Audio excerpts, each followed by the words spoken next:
दोस्तों, कहानी शुरू करने से पहले आप सभी से एक छोटी सी विनती है। हमारे YouTube channel ad novel boy को जरूर सब्सक्राइब करें। यह कहानी पूर्णतः काल्पनिक फिक्शनल है। इसका वास्तविक जीवन से कोई संबंध नहीं है। कहानी का नाम है रीबोर्न एम्परर। तो चलिए कहानी शुरू करते हैं। चिराग चौथे राजकुमार का बेटा है। राजनगर में आज उत्साह अपने चरम पर था। जिस मुकाबले का सभी इतने लंबे समय से इंतजार कर रहे थे, आखिरकार आज वह मुकाबला शुरू हो गया था।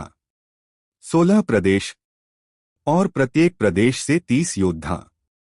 480 योद्धाओं का यह मुकाबला तब तक चलने वाला था जब तक कि शीर्ष 10 योद्धा सामने नहीं आ जाते। मुकाबले के नियम किसी सामान्य मुकाबले की तरह ही थे।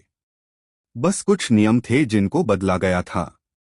इनमें से एक नियम यह था कि जब शीर्ष 10 योद्धा सामने आ जाएंगे तो प्रत्येक प्रदेश प्रमुख को अपने प्रदेश का प्रतिनिधित्व करने का एक मौका मिलने वाला था।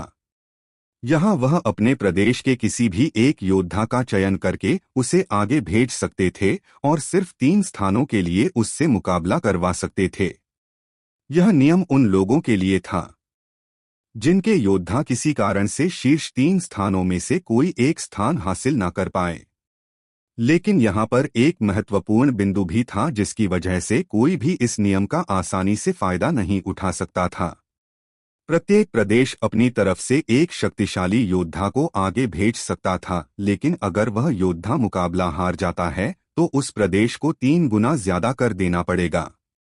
जब प्रदेश प्रमुखों ने इस नियम को सुना तो सभी उलझन में एक दूसरे की तरफ देखने लगे। हर कोई चाह रहा था कि कोई एक प्रदेश प्रमुख आगे बढ़कर सबसे पहले चेष्टा करें। कुछ देर तक तो यह शांति बनी रही। फिर प्रदेश प्रमुख उदय सिंह आगे बढ़े और उन्होंने अपने प्रदेश का नाम दर्ज करवाया। उन्हें किसी से डरने की जरूरत नहीं थी, क्योंकि उन्हें पता था कि अगर आकर्ष ने उनके प्रदेश की तरफ से लड़ने की कोशिश की तो कोई भी योद्धा उसे रोक नहीं सकता था। उदय सिंह के नाम दर्ज करवाते ही गंजगिरी प्रदेश के प्रदेश प्रमुख महेंद्र भी अपनी जगह से खड़े हुए और उन्होंने भी अपने प्रदेश का नाम दर्ज करवा दिया। उनके प्रदेश का सबसे शक्तिशाली योद्धा था यश। महेंद्र का यह मानना था कि आकर्ष के वहां पर आने की संभावना लगभग न के बराबर थी। जब तक आकर्ष नहीं आएगा, यश को पहला स्थान हासिल करने से कोई भी नहीं रोक सकता था। 2 प्रदेश प्रमुखों के चेष्टा करते ही बाकी प्रदेश प्रमुख भी अपने अपने स्थान से खड़े होने लगे और अपने प्रदेश का नाम दर्ज करवाने लगे। 16 में से 13 प्रदेश प्रमुखों ने अपने प्रदेश का नाम दर्ज करवा दिया। सिर्फ 3 प्रदेश प्रमुख थे जिन्होंने नाम दर्ज नहीं करवाया। उन्हें जो भी स्थान हासिल होने वाला था वह उसमें खुश थे। उन्हें लालच में आकर कोई गलत कदम नहीं उठाना था। जहां एक तरफ प्रदेश प्रमुख यह सब कर रहे थे, वहीं दूसरी तरफ मुकाबला भी अपने चरम पर था। मुकाबले काफी तेजी से खत्म हो रहे थे। दोपहर होने से पहले ही शीर्ष 100 योद्धाओं का चयन हो गया। अभी 6 से 7 घंटे तक यह मुकाबला और चलने वाला था। सारे प्रदेश प्रमुख काफी उत्साहित होकर मुकाबला देख रहे थे, क्योंकि अभी तक एक भी प्रदेश ऐसा नहीं था जो पूरी तरह से मुकाबला से बाहर हुआ था।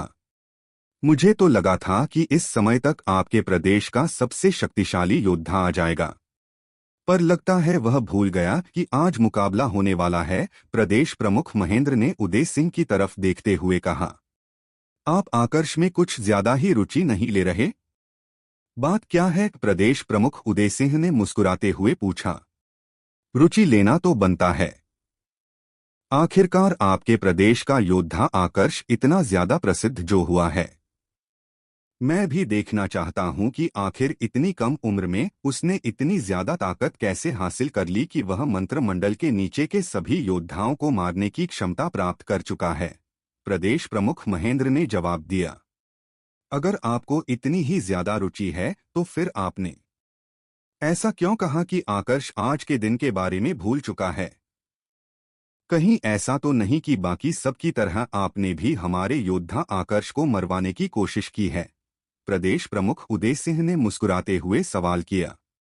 उनके चेहरे पर तो मुस्कुराहट थी, लेकिन उन्होंने जिन शब्दों का प्रयोग किया था वह कड़वाहट से भरे थे। कैसी बातें कर रहे हैं? मैं भला ऐसा क्यों करवाऊंगा? आपको अभी तक पता नहीं है कि यश की ताकत कितनी है। मुझे उसकी ताकत पर पूरा विश्वास है। हम अपनी ताकत के भरोसे आगे बढ़ते हैं। दूसरों को गिराने की हमें आवश्यकता नहीं है। प्रदेश प्रमुख महेंद्र ने अपनी तरफ से सफाई देते हुए कहा। अगर ऐसा ही है तो शाम तक इंतजार कर लीजिए। शाम होने तक आपको पता चल जाएगा कि हमारे प्रदेश की तरफ से आकर्ष मुकाबला करेगा या नहीं, प्रदेश प्रमुख उदय सिंह ने कहा। शाम तक? कहीं आपके कहने का मतलब यह तो नहीं कि आकर्ष यहां पर आ चुका है? प्रदेश प्रमुख महेंद्र ने मुस्कुराते हुए पूछा। इसका जवाब तो मेरे पास भी नहीं है। शाम तक इंतजार करके देख लीजिए।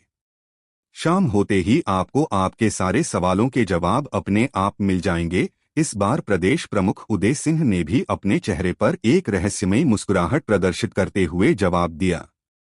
इस जवाब को सुनकर प्रदेश प्रमुख महेंद्र उलझन में पड़ गए।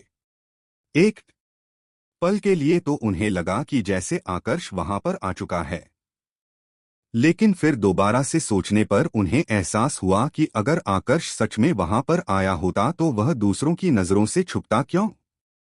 इधर अखाड़े में नव प्रदेश की तरफ से चिराग की बारी आ चुकी थी। चिराग इतना आगे पहुंच सकता था, इसकी उम्मीद प्रदेश प्रमुख उदय सिंह को भी नहीं थी। इस कारण नव प्रदेश की तरफ से आए सभी योद्धा बड़ी ही उम्मीद के साथ चिराग की तरफ देख रहे थे। लेकिन इस समय चिराग के मन में कुछ और ही चल रहा था। मुकाबले से ज्यादा उसका ध्यान इस बात पर था कि आकर्ष अभी तक आया क्यों नहीं है। उसे यह पता नहीं था कि इस समय कोई और भी उसे देख रहा है। इस मुकाबले का आयोजन राजा विराट के महल के तीसरे राजकुमार के द्वारा करवाया गया था। राजा विराट के 4 भाई और थे। राजा विराट सबसे बड़े थे। उनको छोड़कर बाकी सभी को राजकुमार कहकर संबोधित किया जाता था। राजा विराट के तीसरे भाई के द्वारा यह मुकाबला करवाया जा रहा था। यह तीसरा राजकुमार विशालकाय अखाड़े के एक ऊपरी मंजिल के कक्ष में बैठकर आराम से मुकाबले को देख रहा था। उसके ठीक पीछे 2 और व्यक्ति बैठे थे जो शायद से उसके सहायक थे। तीसरे राजकुमार की नजर सभी प्रतिभागियों पर थी। अभी तक उन्होंने किसी को भी ध्यान से नहीं देखा था, पर जैसे जैसे मुकाबला आगे बढ़ रहा था, वह एक एक करके सभी योद्धाओं के चेहरे को याद कर रहे थे। ऐसे ही उनकी नजर चिराग पर पड़ी। चिराग को देखते ही तीसरे राजकुमार की आंखें एकदम से स्थिर हो गई। यह लड़का कौन है? इसका चेहरा हमारे चौथे भाई से इतना क्यों मिल रहा है? तीसरे राजकुमार ने एक धीमी आवाज में अपने आप से सवाल किया। उसकी आवाज धीमी जरूर थी, लेकिन उसके पीछे बैठे दोनों सहायकों को फिर भी सुनाई दे गई थी। राजकुमार के यह शब्द सुनकर उन दोनों सहायकों की नजर भी नीचे खड़े सभी प्रतिभागियों की तरफ गई। जैसे ही उनकी नजर चिराग पर पड़ी, उनके चेहरे के भाव एकदम से बदलने लगे। इस लड़के पर तो हमने ध्यान ही नहीं दिया था, दोनों सहायकों ने एक दूसरे की तरफ देखते हुए कहा। राजा विराट का चौथा भाई ताकत के मामले में सभी 5 भाइयों में सबसे आगे था। यहां तक कि राजा विराट भी उसका सामना नहीं कर पाते थे। सिर्फ महल के सदस्यों को पता था कि दशकों पहले राजा विराट और उनके चौथे भाई के बीच किसी बात को लेकर झगड़ा हुआ था और चौथे भाई ने राजा विराट को गंभीर रूप से जख्मी कर दिया था। इसके बाद चौथा राजकुमार अचानक से कहीं गायब हो गया। जब मामले की जांच हुई तो पता चला कि चौथे राजकुमार की ऊर्जा में विस्फोट हुआ था। प्रत्येक योद्धा को अपने ऊर्जा स्तर को बहुत ध्यान से बढ़ाना पड़ता था। अगर ज्यादा जल्दी की जाए तो वही ऊर्जा योद्धा की मृत्यु का कारण भी बन जाती थी। चौथे राजकुमार के साथ भी ऐसा ही कुछ हुआ था। हालांकि वह जिंदा तो थे, लेकिन ऊर्जा के उस विस्फोट के कारण उनके शरीर की ऊर्जा धीरे धीरे कमजोर पड़ने लगी थी। चौथे राजकुमार के महल से गायब होने के बाद राजा विराट ने अपने सैनिकों को भेजकर उनके बारे में पता लगवाने की कोशिश भी की थी, लेकिन आज तक उनसे जुड़ी कोई भी खबर सामने नहीं आई थी। इस बात को कई दशक हो चुके थे। इतने लंबे समय के बाद आज जाकर तीसरा राजकुमार फिर से अपने चौथे भाई के जैसे किसी दूसरे व्यक्ति को देख रहा था। इस लड़के के बारे में पता लगाइए। मैं इससे जुड़ी प्रत्येक बात जानना चाहता हूँ। तीसरे राजकुमार ने अपने पीछे बैठे दोनों सहायकों को आदेश दिया। जी राजकुमार, दोनों में से एक सहायक अपने स्थान से खड़ा हुआ और फिर प्रणाम करके वहां से गायब हो गया। इधर अखाड़े में फिर से चिराग की बारी आ चुकी थी। मुकाबला शुरू होते ही चिराग और उसके प्रतिद्वंदी दोनों ने अपनी ताकत का प्रदर्शन करना शुरू कर दिया। शुरुआत में तो दोनों की ही ताकत बराबरी पर थी, लेकिन फिर अचानक से चिराग की ताकत बढ़ने लगी। अब मुकाबला थोड़ा उग्र होने लगा। बीच मुकाबले के चिराग थोड़ी ऊंचाई पर आया और उसने एक विशेष दिव्य योग्यता का इस्तेमाल किया। उसका पूरा शरीर किसी चक्र की भांति घूमने लगा। चिराग के प्रतिद्वंद्वी को समझ में नहीं आया कि चिराग क्या करने की कोशिश कर रहा है, इसलिए उसने बस अपने आप का बचाव करने की कोशिश की। उसने अपने दोनों हाथ अपने चेहरे और सीने के आगे किए और खुद को बचाने लगा, लेकिन चिराग के प्रहार से वो फिर भी अपने आप को बचा नहीं पाया। प्रहार उसके कंधे और पेट पर हुए। एकदम से प्रतिद्वंद्वी ने महसूस किया कि उसके कंधे और पेट से खून निकलने लगा है, मानो किसी ने वहां पर गहरे घाव कर दिए हो। यह नजारा देखकर हर कोई हैरान रह गया। जो योद्धा मुकाबला करने आए थे वह सभी तो उलझन में थे, लेकिन सभी प्रदेशों के प्रदेश प्रमुख बड़े ही अजीब तरीके से चिराग को देख रहे थे। दरअसल चिराग ने अभी जिस दिव्य योग्यता का इस्तेमाल किया था, यह राजनगर के शाही परिवार की दिव्य योग्यता थी, जिसे राजा विराट और उनके परिवार के सदस्य ही इस्तेमाल कर सकते थे। चिराग की यह दिव्य योग्यता देखने के बाद प्रदेश प्रमुख उदय सिंह के मन में भी कई सारे सवाल आने लगे थे। चिराग उनके प्रदेश से जरूर था, लेकिन वह कहाँ से था और उसकी वास्तविक पहचान क्या थी, इसके बारे में उन्हें भी पता नहीं था। उसे यहाँ पर लेकर आओ, मुझे उससे कुछ जरूरी बात करनी है, तीसरे राजकुमार ने अपने पीछे बैठे दूसरे सहायक से कहा। उनकी आंखें यह कहते हुए खुशी से चमक रही थी। इससे पहले तो उन्हें पता नहीं था कि चिराग का चेहरा उनके चौथे भाई से क्यों मिलता है, लेकिन अब चिराग की वह दिव्य योग्यता देखकर उनको अपने इस सवाल का जवाब मिल चुका था। चिराग कोई और नहीं बल्कि उनके चौथे भाई का बेटा था। तीसरे राजकुमार का आदेश मिलते ही दूसरा सहायक अपने स्थान से गायब हुआ और सीधा चिराग के पास प्रकट हो गया। मेरे साथ चलिए, तीसरे राजकुमार आपसे मिलना चाहते हैं, चिराग की तरफ देखते हुए उस दूसरे सहायक ने विनम्र स्वर में कहा। तीसरे राजकुमार? उस सहायक की आवाज धीमी नहीं थी, तो हर कोई उसकी आवाज साफ सुन पा रहा था। सभी की नजर एक साथ अखाड़े की सबसे ऊपरी मंजिल पर स्थित कमरे की तरफ चली गई। वहां पर ऊर्जा का एक आवरण बना हुआ था, इस कारण कोई भी बाहर से देख नहीं पा रहा था कि अंदर कौन था, लेकिन अंदर से बाहर का पूरा दृश्य दिख रहा था। अधिकांश लोगों की आंखें तो जलन से भर गई। उन्हें जलन चिराग से हो रही थी, क्योंकि चिराग को तीसरे राजकुमार से मिलने का अवसर मिल रहा था। जब चारों तरफ हर कोई चिराग को जलन की भरी नजरों से देख रहा था, उस समय पर एक व्यक्ति ऐसा भी था जिसकी आंखों में आश्चर्य व उलझन का मिश्रित भाव था। अखाड़े में कई अलग अलग स्थान थे जो पहले से ही कुछ लोगों के लिए आरक्षित थे। सामने के सारे स्थान उन योद्धाओं के लिए थे जो इस मुकाबले को देखने आए थे। उसके बाद एक तरफ उन योद्धाओं के लिए स्थान था जो इस मुकाबले में भाग लेने आए थे। उनके पास में ही प्रदेश प्रमुखों के लिए भी स्थान थे। दूसरी तरफ उन लोगों के लिए स्थान अलग से बने हुए थे जो राजनगर शहर के शक्तिशाली ताकतों से संबंध रखते थे। इनमें कई सारे गुरुकुल, संप्रदाय और समुदाय थे। ऐसे ही एक गुरुकुल के सदस्यों के बीच एक व्यक्ति बैठा हुआ था जिसने पूरे काले रंग के कपड़े पहने थे। इस व्यक्ति के कपड़े थोड़े अलग थे। उन कपड़ों पर सीने के पास वाले स्थान पर एक निशान बना हुआ था जो दिखने में ज्वाला के जैसा था। इस प्रकार के कपड़े बहुत ही विशेष थे क्योंकि पूरे साम्राज्य में यह कपड़े सिर्फ वही लोग पहन सकते थे जो या तो अस्त्र शिल्पकार थे या फिर रसायन शास्त्री। इन कपड़ों का विशेष महत्व इसलिए भी था क्योंकि कोई सामान्य व्यक्ति इनको नहीं पहन सकता था। इन कपड़ों का मतलब था रचनाकार समुदाय से संबंध। रचनाकार समुदाय यह वो समुदाय था जो सभी अस्त्र शिल्पकारों और रसायन शास्त्रियों को सुरक्षा प्रदान करता था। इस व्यक्ति ने अभी जो कपड़े पहने हुए थे वह रचनाकार समुदाय के थे, लेकिन अभी वह जिस गुरुकुल के सदस्यों के साथ बैठा था उस गुरुकुल का नाम था तक्षक गुरुकुल। कपड़ों पर बनी ज्वाला 4 रंगों की होती थी। सबसे पहले ज्वाला होती थी पीले रंग की, जिसका मतलब होता था कि उस कपड़े को पहनने वाला व्यक्ति या तो निम्न श्रेणी का अस्त्र शिल्पकार है या फिर रसायन शास्त्री। इनको कहीं कहीं पर प्राथमिक श्रेणी का अस्त्र शिल्पकार या रसायन शास्त्री भी कहा जाता था। दूसरी ज्वाला का रंग काले और नीले रंग के मिश्रण से बनता था। ऐसे कपड़ों को पहनने वाले या तो माध्यमिक श्रेणी के अस्त्र शिल्पकार होते थे या फिर रसायन शास्त्री। इनको कहीं कहीं पर मध्य श्रेणी का अस्त्र शिल्पकार या रसायन शास्त्री भी कहा जाता था।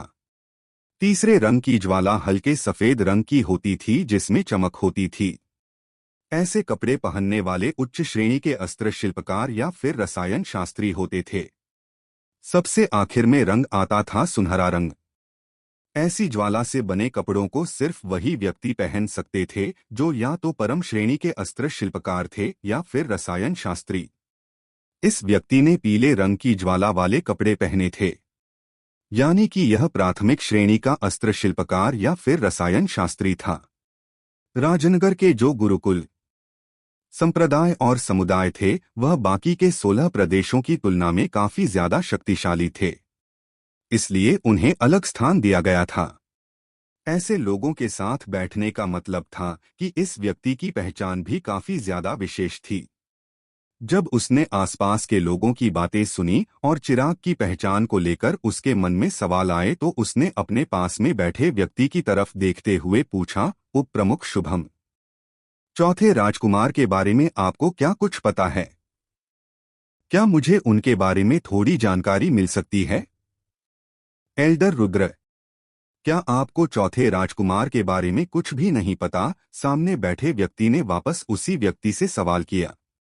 मुझे चौथे राजकुमार के बारे में नहीं पता।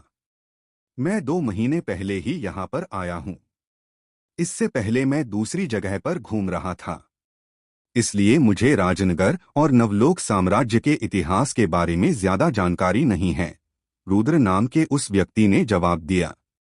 यह सुनकर उप प्रमुख शुभम को ज्यादा आश्चर्य नहीं हुआ। दरअसल उनके सामने बैठा व्यक्ति जिसको वह एल्डर रुद्र नाम लेकर संबोधित कर रहे थे, यह एक प्राथमिक श्रेणी का रसायन शास्त्री था जो 2 महीने पहले ही उनके गुरुकुल में आया था। अब वैसे तो उनके तक्षक गुरुकुल में पहले से ही 4 रसायन शास्त्री थे, लेकिन यह रसायन शास्त्री उनकी तुलना में काफी ज्यादा तेज था। न सिर्फ उसे विभिन्न प्रकार की औषधियों और गोलियों के बारे में पता था, बल्कि वह काफी आसानी से उनका निर्माण भी कर लेता था। इस वजह से तक्षक गुरुकुल के गुरुकुल प्रमुख ने उसे एल्डर का दर्जा दे दिया था। जब वह इस मुकाबले को देखने के लिए रवाना हुए थे, उस समय गुरुकुल प्रमुख ने गुरुकुल के उप प्रमुख शुभम को साफ शब्दों में कहा था कि रुद्र नाम के उस योद्धा को बिल्कुल भी गुस्सा ना दिलाएं और जितना हो सके उसकी मदद करने की कोशिश करें। उप प्रमुख शुभम अच्छे से जानते थे कि रुद्र नाम के उस व्यक्ति का महत्व क्या था, इस वजह से वह भी अपनी तरफ से पूरी कोशिश कर रहे थे कि उस व्यक्ति के साथ पूरा विनम्र स्वभाव रखें। चौथे राजकुमार हमारे साम्राज्य के सबसे शक्तिशाली योद्धाओं में से एक थे। करीबन 100 वर्ष पहले उन्हें साम्राज्य के सबसे शक्तिशाली योद्धा के रूप में पहचान मिली। पर एक दिन जब वह साधना कर रहे थे तो उनके शरीर में कुछ विचित्र परिवर्तन आने लगे। इस कारण से वह पागल होने लगे और उन्होंने पागलपन में अपने ही बड़े भाई राजा विराट पर आक्रमण कर दिया।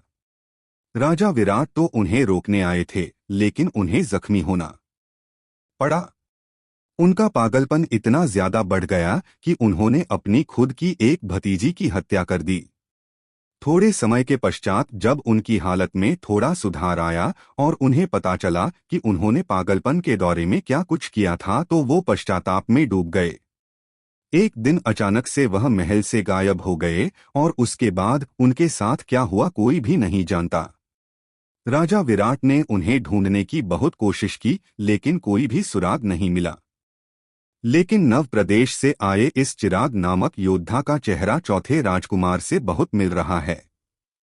अभी इसने जिस दिव्य योग्यता का इस्तेमाल किया था, यह राजा विराट और उनके परिवार की विशेष दिव्य योग्यता है। इसी से तीसरे राजकुमार को पता चला होगा कि चिराग उनके परिवार का सदस्य है, उनके खोए हुए भाई का बेटा है, इसलिए वह उससे मिलना चाहते हैं। उप प्रमुख शुभम ने जवाब दिया।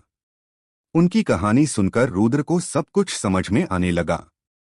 रुद्र की आवाज बहुत भारी थी, इस कारण उप प्रमुख शुभम को यही लग रहा था कि रुद्र कोई बुजुर्ग अवस्था का आदमी होगा, लेकिन ऐसा नहीं था। अगर चिराग इस समय इस व्यक्ति के सामने होता और वह थोड़ा ध्यान देता, तो उसे तुरंत पता चल जाता कि यह कोई रुद्र नहीं है, यह उसका दोस्त आकर्ष है। पिछले 1 साल में आकर्ष ने बहुत कुछ हासिल कर लिया था। सबसे पहले तो उसने अपनी पहचान बदलकर अपने आप को एक रसायन शास्त्री दिखाया था, जिसके लिए उसे मेहनत लगी थी, लेकिन किसी तरह से उसने रचनाकार समुदाय से अपने आप को जोड़ लिया था। दूसरा, उसने तक्षक गुरुकुल में भी एल्डर का पद हासिल कर लिया था।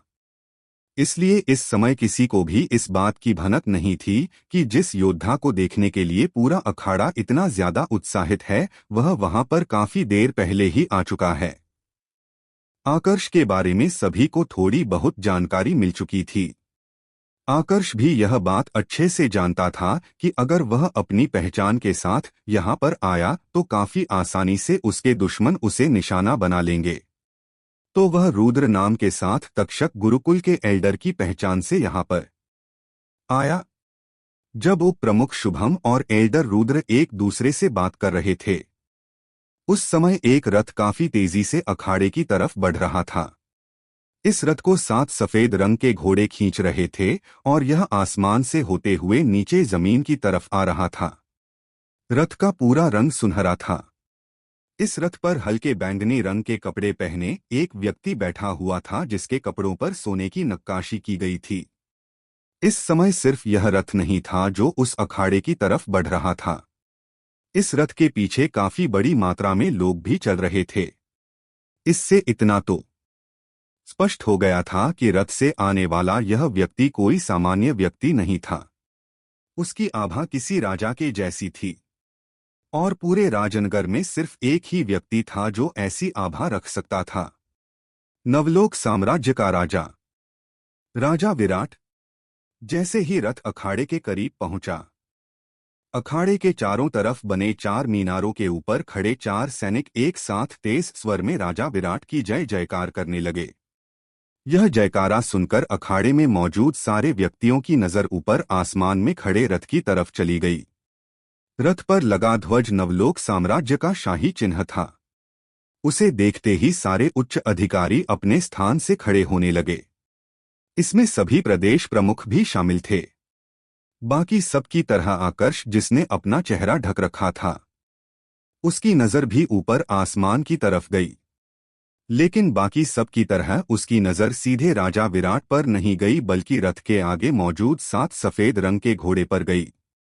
यह घोड़े अमरजीव थे।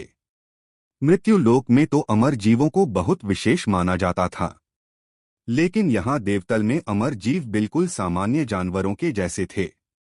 यह साधना भी बिल्कुल सामान्य तरीके से करते थे, लेकिन यहाँ पर उनकी 2 श्रेणियां थी।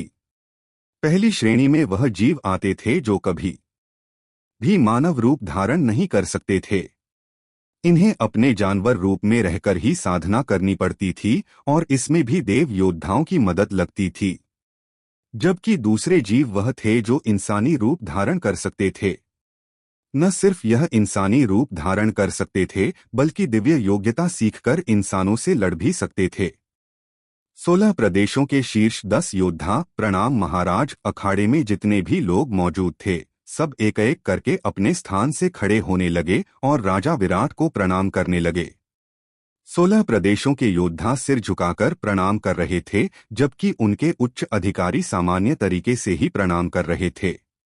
आकर्ष भी ऐसे योद्धाओं में शामिल था, तो उसने भी सामान्य तरीके से ही प्रणाम किया। हमेशा की तरह आज उसने अपने स्वाभिमान को आगे नहीं रखा, क्योंकि उसे अभी अपनी पहचान उजागर नहीं करनी थी। इस समय पर पूरे अखाड़े में सिर्फ एक योद्धा था जिसने प्रणाम करना तो दूर राजा विराट की तरफ कोई प्रतिक्रिया तक नहीं दी थी। यह एक बुजुर्ग अवस्था की महिला थी जो महेंद्र के पास में बैठी हुई थी। राजा विराट वैसे तो काफी शांत लग रहे थे, लेकिन जैसे ही उन्होंने देखा कि किसी ने उन्हें नजरअंदाज कर दिया है, तो एकदम से उनके चेहरे के भाव गंभीर होने लगे। राजा विराट की नजर सीधा उस महिला पर जाकर पड़ी। महिला ने अभी भी कोई प्रतिक्रिया नहीं दी थी। बाकी सब योद्धाओं ने जब राजा विराट की नजर का पीछा किया और महिला को देखा तो सभी को प्रदेश प्रमुख महेंद्र पर दया आने लगी। उनके हिसाब से महेंद्र अपनी मृत्यु को आमंत्रण दे रहा था। प्रदेश प्रमुख महेंद्र, लगता है आपके साथी को बेवजह की दुश्मनी मोल लेने की आदत है, राजा विराट ने गंभीर स्वर में प्रदेश प्रमुख महेंद्र से कहा। उनकी आवाज सुनकर महेंद्र घबरा गया। भले ही वह एक प्रदेश प्रमुख था, लेकिन वह राजा विराट के अधीन रहकर काम करता था। राजा विराट से दुश्मनी मोल लेने का तो उसके मन में विचार भी नहीं आ सकता था। वरिष्ठ, मुझे ऐसी दुविधा में तो मत डालिए। अगर राजा विराट को मुझ पर गुस्सा आया तो मेरा पूरा जीवन बर्बाद हो जाएगा, प्रदेश प्रमुख महेंद्र ने अपने पास में बैठी उस बुजुर्ग अवस्था की महिला से कहा। उसने ऊर्जा के माध्यम से संदेश भेजकर अपनी बात कही थी, तो किसी और को उसकी बात सुनाई नहीं दी। महिला अभी भी अपने स्थान पर शांत बैठी थी। जब उसने प्रदेश प्रमुख महेंद्र की बात सुनी तो उसने वापस संदेश भेजकर राजा विराट से कहा। राजा विराट, मैं कनमणि गुरुकुल की एल्डर हूं। यहां पर हमारे गुरुकुल प्रमुख के आदेश पर किसी को खत्म करने आई हूं। तुम्हें प्रणाम करने का मेरा कोई इरादा नहीं है। मैं नहीं चाहती कि मेरे शिकार को हल्की सी भी भनक लगे। अगर तुम चाहते हो कि मैं तुम्हें कोई सजा ना दूं, तो बेहतर यही रहेगा कि चुपचाप अपना काम करो। तुम्हारी वजह से अगर मेरा शिकार मेरे हाथ से गया तो तुम्हारे पूरे महल को इसकी कीमत चुकानी होगी। राजा विराट को अभी तक गुस्सा आ रहा था, लेकिन जैसे ही उन्होंने महिला की आवाज सुनी, उनका गुस्सा गायब हो गया और दिल में एक अजीब सा डर बैठ गया। भले ही वह एक निम्न श्रेणी के साम्राज्य से थे, लेकिन इतनी जानकारी तो उन्हें भी थी कि कनमणि गुरुकुल क्या था और क्या कर सकता था। माफ करें वरिष्ठ, मुझे आपकी पहचान के बारे में जानकारी नहीं थी। मैं आपके काम में दखलंदाजी नहीं दूंगा, लेकिन आपको भी यह बात समझनी चाहिए कि आप इस समय मेरे साम्राज्य में हैं, और अगर मैंने इस पूरी घटना को नजरअंदाज कर दिया तो एक राजा के तौर पर मेरा क्या मान रह जाएगा। इसलिए मैं कोई बहाना बनाकर इस पूरी घटना को लोगों की नजरों में बस एक नाटक बना दूंगा। उम्मीद करता हूं आपको इससे कोई आपत्ति नहीं होगी। राजा विराट ने भी वापस ऊर्जा के माध्यम से संदेश भेजकर उस महिला को जवाब दिया। अब की बार महिला ने कुछ भी नहीं कहा। यह देखकर राजा विराट ने एक राहत की सांस ली। इसके तुरंत बाद उन्होंने महेंद्र के पास संदेश भेजा और उसे बताया कि उसे क्या करना है। राजा विराट के संदेश को सुनकर एक बार के लिए तो महेंद्र को विश्वास ही नहीं हुआ कि सच में राजा विराट ऐसा कोई खेल खेलने वाले हैं। पर उसकी तो जान बच रही थी, तो फिर वह आपत्ति क्यों जताता। महाराज, इनकी तरफ से मैं आपसे क्षमा चाहता हूं। यह बोल नहीं सकती है और बुजुर्ग होने के कारण इन्हें सुनाई नहीं देता। इनको कोई अंदाजा नहीं है कि आप कौन हैं। यह बस एक दर्शक के तौर पर मुकाबला देखने आई है। महानता दिखाते हुए इन्हें माफ कर दीजिए, महेंद्र ने सभी के सामने तेज आवाज में राजा विराट से कहा। तो यह बात है। तब तो लगता है गलती मुझसे भी हुई है। एक बुजुर्ग को मुझे इस तरह से अपराधी नहीं बनाना चाहिए था। कोई बात नहीं। इनको प्रणाम करने की कोई आवश्यकता भी नहीं है, राजा विराट ने जवाब देते हुए कहा। महेंद्र की बात और राजा विराट का जवाब दोनों इतने असली लग रहे थे कि एक बार के लिए भी किसी को इस पर संदेह नहीं हुआ कि यह नाटक हो सकता है। आकर्ष भी इस समय वहीं पर था। राजा विराट के जवाब को सुनकर उसको थोड़ा शक हुआ, लेकिन यह विचार उसके मन में भी नहीं आया कि वह बुजुर्ग अवस्था की महिला जिसके बारे में कहा जा रहा था कि वह बोल नहीं सकती और ना ही सुन सकती है, वह वही महिला हो सकती है जो उसे यहाँ पर मारने आई हो। इधर चिराग को वह सहायक तीसरे राजकुमार के पास ले जा चुका था। कुछ देर तक तो वहां से कोई प्रतिक्रिया नहीं आई। उसके बाद अचानक से वह सहायक फिर से सभी के सामने प्रकट हुआ और तेज आवाज में बोला, चिराग को इस मुकाबले से बाहर निकाला जाता है। अब वो किसी के भी पक्ष से नहीं लड़ेगा। उसकी बात को सुनकर किसी को भी आश्चर्य नहीं हुआ, क्योंकि चिराग की दिव्य योग्यता देखने के बाद सभी को अंदाजा लग गया था कि वह कौन हो सकता है। अब सहायक के शब्दों ने उस अंदाजे को विश्वास में बदल दिया था।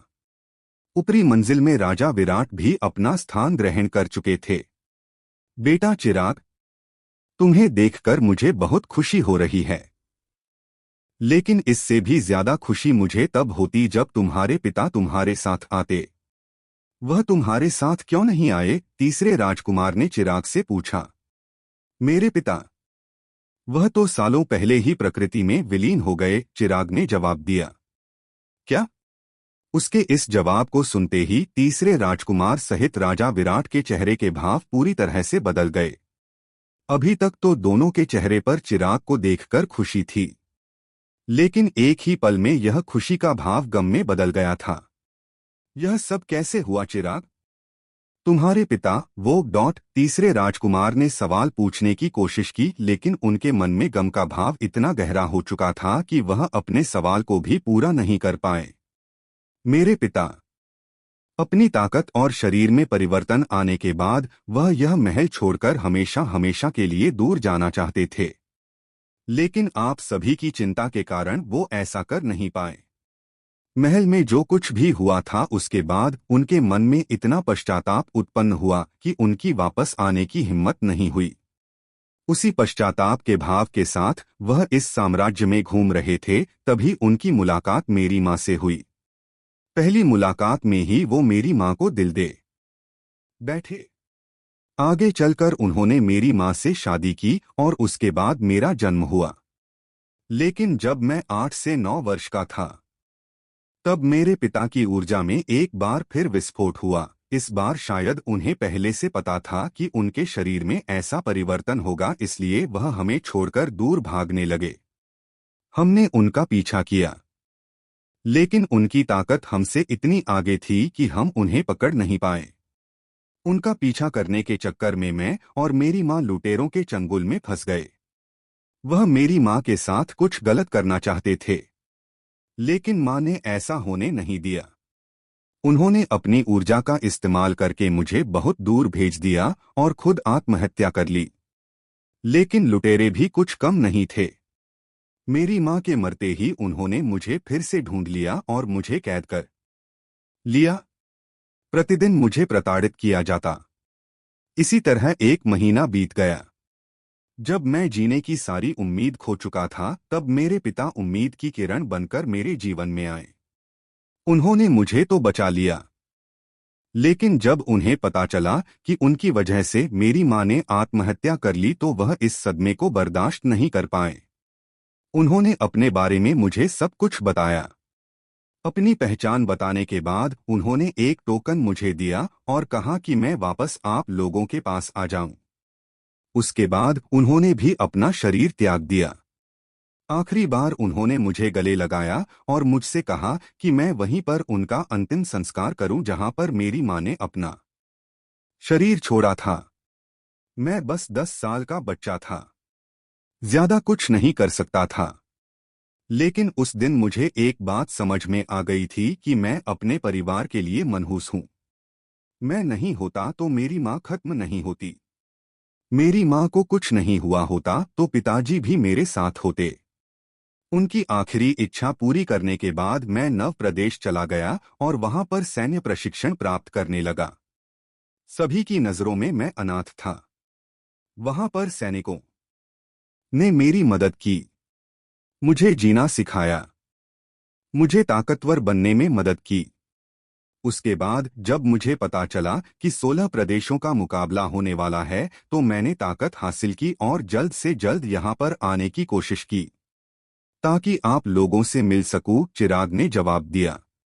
अपनी कहानी बताते हुए उसकी खुद की आंखें नम हो चुकी थी। वह भावुक इसलिए नहीं हुआ था कि उसने संघर्ष किया था। वह भावुक इसलिए हुआ था क्योंकि उसे अपने माता पिता की याद आ गई थी।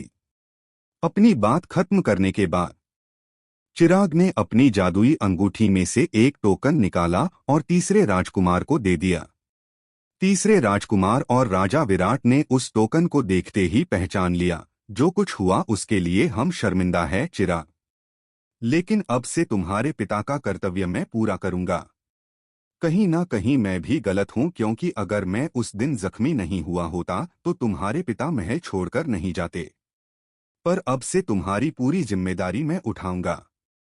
तुम्हें जिस भी चीज की जरूरत हो सीधा मुझसे कहना, राजा विराट ने कहा। धन्यवाद, पर मुझे इतने प्यार की आदत नहीं है। मैं जैसा हूं ठीक हूं। अब मैं छोटा बच्चा नहीं हूं कि मुझे इतना संरक्षण चाहिए। मेरे पिता ने मुझे गर्म आग में इसलिए रखा ताकि मैं खंजर बन सकूं। अब मैं आपकी मदद करना चाहता हूं, आपसे मदद लेना नहीं चाहता। चिराग ने गहरी सांस लेते हुए कहा। यह तो उसे पता था कि अपने पिता की जिम्मेदारी है, उसे भी उठानी होगी, इसलिए उसने मदद करने का फैसला किया। तुम बिल्कुल अपने पिता जैसे हो। तुम्हारी इस बात ने साबित कर दिया कि भले ही उन्होंने तुम्हें छोटी उम्र में अकेला छोड़ दिया हो, लेकिन जितने समय भी तुम्हारे साथ थे तुम्हें बहुत कुछ सिखा दिया। ऐसी सीख तो मैं भी तुम्हें नहीं दे पाता। राजा विराट ने भी गहरी सांस लेते हुए कहा। वैसे भैया, बाहर अखाड़े में दो लोग ऐसे हैं जिनकी पहचान के बारे में हमें कुछ भी पता नहीं है। पहले हम उस बारे में थोड़ी चर्चा कर ले तो ठीक रहेगा। पहला तो तक्षक गुरुकुल के सदस्यों के साथ बैठा है, पर उसके कपड़े बता रहे हैं कि वह रचनाकार समुदाय से हैं। शायद वह रसायन शास्त्री या फिर अस्त्र शिल्पकार है, लेकिन दूसरे व्यक्ति के बारे में हमें कोई जानकारी नहीं है। आपने भी उस व्यक्ति को कुछ नहीं कहा। ऐसा क्यों? तीसरे राजकुमार ने विषय बदलने की कोशिश की और राजा विराट से पूछा। क्योंकि वह व्यक्ति वाकई विशेष है। वह कनमणि गुरुकुल से आई है। मुझे उसकी ताकत के बारे में स्पष्ट जानकारी तो नहीं है, पर कम से कम वो भोपाल मंडल की योद्धा तो होगी। बेहतर यही रहेगा कि हम उसके मामले में हस्तक्षेप ना करें, राजा विराट ने जवाब दिया। कनमणि गुरुकुल, यह सुनते ही तीसरे राजकुमार की आंखें आश्चर्य से बड़ी हो गई। कनमणि गुरुकुल के बारे में उसके पास ज्यादा जानकारी नहीं थी। बस इतना पता था कि यह इतना शक्तिशाली गुरुकुल था कि जिस देश के अधीन उनका साम्राज्य था, उस देश के राजा की हिम्मत भी कनमणि गुरुकुल के एल्डरों से लड़ने की नहीं होती थी। क्या आपने उससे बात की? क्या उसने बताया कि वह यहाँ पर क्यों आई है? तीसरे राजकुमार ने पूछा। नहीं पता, पर उसकी बातों से लग रहा था कि वह यहाँ पर किसी को मारने आई है, राजा विराट ने जवाब दिया। किसी को मारने? कहीं उसका निशाना आकर्ष तो नहीं है? बाकी सभी प्रदेश आकर्ष को मारने की चेष्टा कर चुके हैं। हो सकता है महेंद्र ने इस महिला से मदद मांगी हो, तीसरे राजकुमार ने अनुमान लगाते हुए कहा। नहीं, मुझे ऐसा नहीं लगता। सबसे पहले तो महेंद्र इतना ताकतवर नहीं है कि कनमणि गुरुकुल जैसे गुरुकुल से सीधा संपर्क रख सके। दूसरा यह कि महेंद्र के पास ऐसा कुछ भी नहीं है जो कनमणि गुरुकुल के इस एल्डर का ध्यान अपनी तरफ आकर्षित कर सके।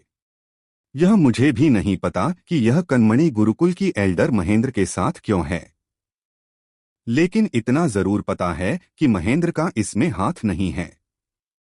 यह महिला जिसको भी खत्म करने आई है, बस महेंद्र की उसमें मदद ले रही है। राजा विराट ने काफी देर सोचने के बाद जवाब दिया। यह सुनकर तीसरा राजकुमार भी सोच में पड़ गया। लेकिन चिराग जो कि पास में खड़ा था उसके चेहरे पर चिंता के भाव दिखाई देने लगे। उसे यह तो पता नहीं था कि यह कणमणि गुरुकुल कितना ताकतवर था, लेकिन वह किसी ऐसे शक्तिशाली योद्धा के हाथों आकर्ष को मरता हुआ कभी भी नहीं देखना चाहता था। दूसरी तरफ बाहर अखाड़े में सारे योद्धा फिर से अपना मुकाबला शुरू कर चुके थे। एक एक करके मुकाबले हो रहे थे और हर एक मुकाबले के बाद शीर्ष 10 योद्धाओं का परिणाम और ज्यादा करीब आ रहा था। लगभग 1 घंटे बाद सारे मुकाबला पूरे हुए।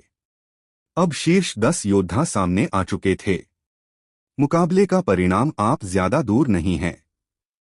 अभी के समय सबसे शक्तिशाली योद्धा आयुषी, शांतनु और रवीश है।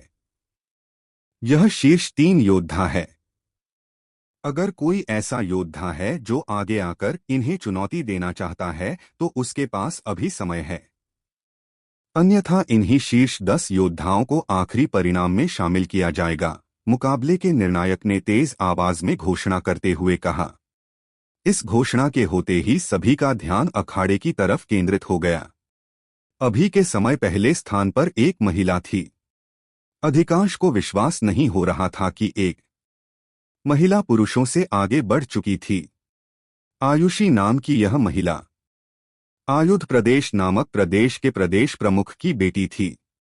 न सिर्फ आयुषी शक्तिशाली थी बल्कि उसका भाई भी उतना ही शक्तिशाली था। इस समय पर अगर कोई योद्धा आयुषी को हरा देता है तो उसे आयुषी का स्थान हासिल हो सकता था। आयुषी एक स्थान नीचे यानी कि दूसरे स्थान पर चली जाती। इस तरह एक एक करके सभी का स्थान गिर जाता। लेकिन समस्या यह थी कि आयुषी अभी तक एक भी मुकाबले को हारी नहीं थी। उसने अपने प्रत्येक प्रतिद्वंद्वी को बहुत ही सामान्य पैंतरों से हराया था। इस कारण जल्दबाजी में उसे कोई भी चुनौती नहीं देना चाहता था। थोड़ी देर के इंतजार के बाद आखिरकार एक योद्धा ने हिम्मत की और अखाड़े में आया। मैं आयुषी को चुनौती देता हूं, उस योद्धा ने कहा। अपना नाम सुनते ही आयुषी एक कदम आगे बढ़ी और मुकाबले के लिए तैयार हो गई। अगले ही पल दोनों के बीच मुकाबला शुरू हो गया। यह बाकी मुकाबले के जैसा मुकाबला नहीं था जहां पर एक योद्धा अपने प्रतिद्वंद्वी को उकसाने की कोशिश करता।